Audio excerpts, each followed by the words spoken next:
So let us apply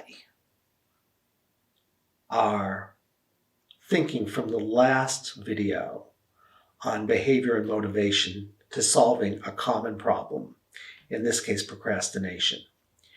In order to find a resolution to the problem, you have to find out not just that the person is procrastinating, but why. So let's take 9 different examples from my favorite tool for understanding people from the inside out, the Enneagram. And let's look at 9 reasons that people might procrastinate. If you're what's called a mediator, the reason you might procrastinate is you know everybody else's point of view, but you don't know your own. So you don't know your own desires. Or as was once said in a video that I watched about a person who was an interior designer, this person said, give me somebody else's house and I can design it in a couple of days. I've been working on my own bedroom for 14 years and I still don't know what I want.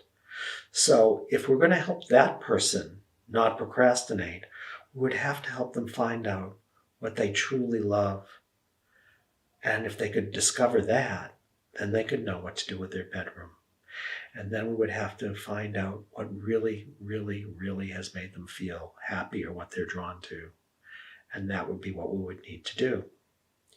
Now let's take a second example. If you're a perfectionist, the reason you might procrastinate if you're a perfectionist is you might not know what the rules are.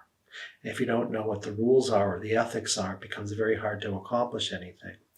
Or you'll procrastinate because you have to get it perfectly because you're living up to a standard and you can never quite meet the standard.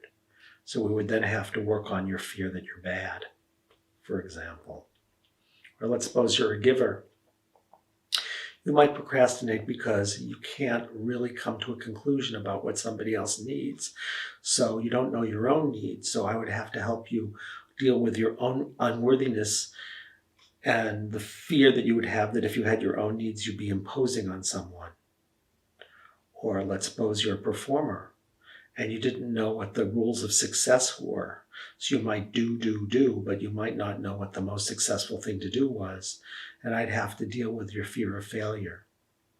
Or if you're a romantic, where you're what's called an aesthetic perfectionist, you might be trying to live up to some ideal in your mind about the perfect thing that this could be the most beautiful thing and that what you do will never, never reach that level of perfection. So why even start?